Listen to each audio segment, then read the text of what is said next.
नमस्कार, राधे राधे, हर हर महादेव। मैं आपका आचार्य देव। अभी जो भारत सरकार ऑपरेशन चला रही थी, ऑपरेशन को बोला कि छोटा सा ऑपरेशन है, करके छोड़ देते हैं। यह ऑपरेशन लंबा चलेगा, यह ऑपरेशन निर्णायक होगा, क्योंकि सरकार ने कुछ उनको इनपुट मिले होंगे। उन इनपुट को लेकर सरकार ने डिसीजन लिया होगा और हमें इस समय सेना के साथ, सरकार के साथ खड़े रहना है।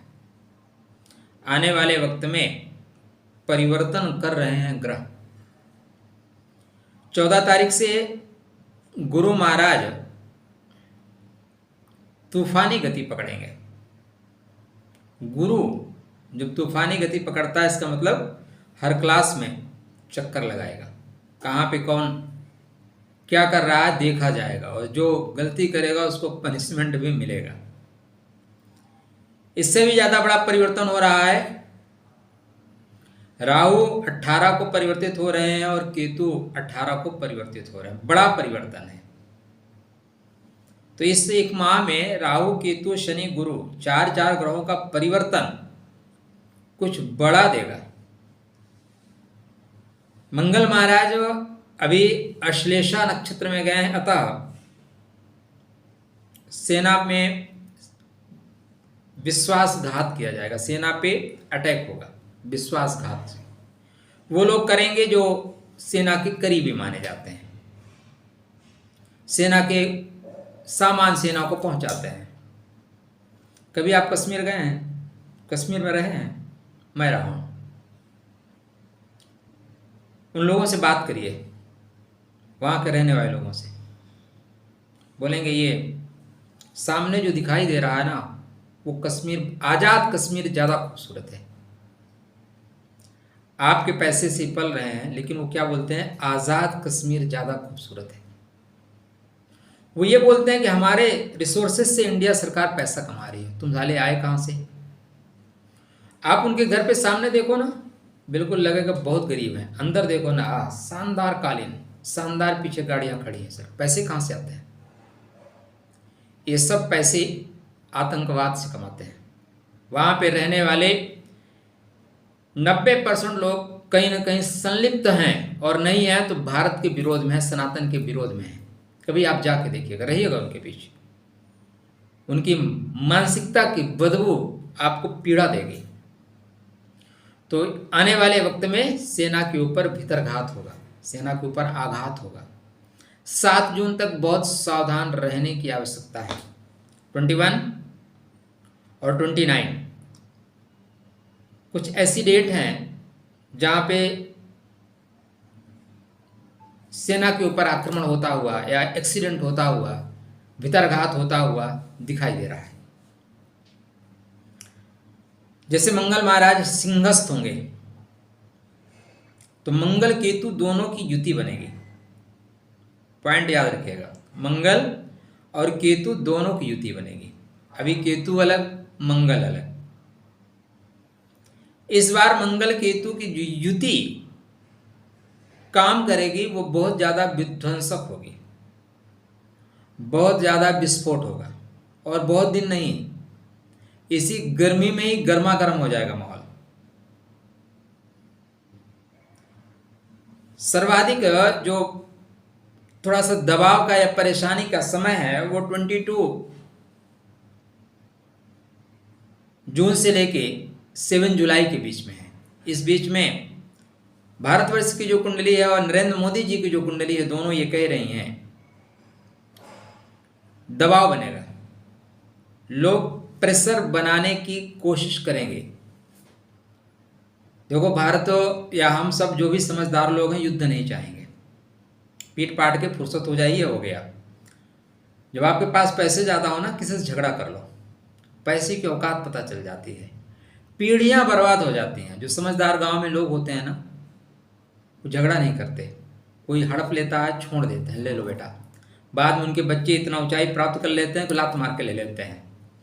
तो आज भारत भी यही कर रहा है, अपने आप को इतना सशक्त कर रहा है, और उनका सिंधु जल समझौता खत्म ही, और पानी तो रोकेंगे ही। मोदी जी ने कहा पानी और खून एक साथ बह नहीं सकता।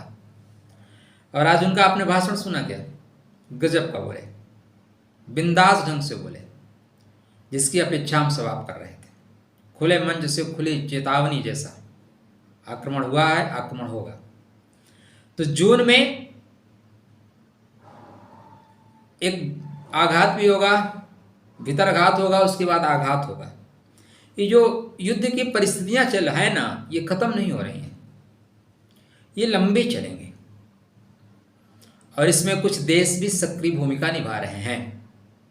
भारत का जो पूर्व साइड का देखें, वहां के जो ग्रह प्रभाव कर रहे हैं आने वाले टाइम में, वो षड्यंत्र कर रहा है। क्या षड्यंत्र कर रहा है?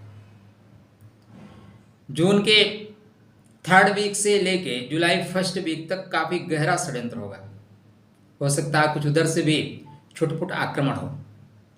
विडंबना यही है कि जिसको आप बनाओ वो आपको आंख दिखाता है। बांग्लादेश भी आंख दिखा रहा है, एक झटके में निपट जाएगा, लेकिन आंख दिखा रहा है। अभी हालांकि सिंदूर, ऑपरेशन सिंदूर होने के बाद बांग्लादेशी बोल रहे हैं हमें ऑपरेशन की जरूरत नहीं है, हमें छोटी मोटी गोली से हमारा इलाज हो जाएगा। तो ये प्रक्रिया आगे चलेगी। आपको राष्ट्र के लिए, समाज के लिए, सेना के लिए सचेत रहना है। सिर्फ कहने से नहीं होता। आपने न्यूज़ देखा, कल ही अखबार में न्यूज़ आई थी कि एक टीटी कुछ भारतीय सेना के जवान और जेसीओस सफ़र कर रहे थे और उनसे वो टिकट ना होने की वजह से या टिकट कंफर्म ना होने की वजह से ज़बरदस्ती उगाही कर रहा था। हमारी ये मानसिकता है, हम सेना के जवान को जब गांव में आएगा तो उसकी ज़मीन हड़प लेंगे और बोलेंगे कि तू कहाँ कहाँ लड़ेगा, नौकरी करेगा कि लड़ेगा। आप कभी जाइए एसडीएम ऑफिस या जहाँ लेखा विभाग है, सीधा बोलते हैं महाराज कुछ खर्चा पानी करो, नहीं तो चक्कर लगाते रह जाओगे। लोग अपनी सीट तक नहीं देते। भारतवर्ष में लोग इतने घटिया हैं कि अगर वो कोई व्यक्ति बैठना चाहे 10 मिनट के लिए, बाद में बोलेंगे वंदे मातरम, जोश उफान मारेगा। भाई उनका घर में भी सपोर्ट करो, उनके परिवार को, मैं नहीं कहता आरती लेके थाली लेके उतारो, लेकिन उनको रिस्पेक्ट दो, उनको भरोसा दो कि हम आपके साथ खड़े हैं। उनको दबाओ मत। सिपाही जो है सीमा पे लड़ेगा या यहाँ के लड़के लड़ेगा। पुलिस वाले भी बदतमीजी करते हैं भाई, बोलते हैं ऐसे ऐसे धाराएं लगा दूंगा कि देखते रह जाओगे। इस पे सरकार को विचार करना चाहिए, क्योंकि जिस देश की सेना कमज़ोर हो गई ना, जिस देश की सेना का मनोबल डाउन हो गया, फिर वो देश कमज़ोर हो जाएगा, देश मिट जाएगा। तो सेना के लोगों के साथ खड़े रहिए। सिर्फ व्हाट्सएप स्टेटस लगाने से काम नहीं चलेगा।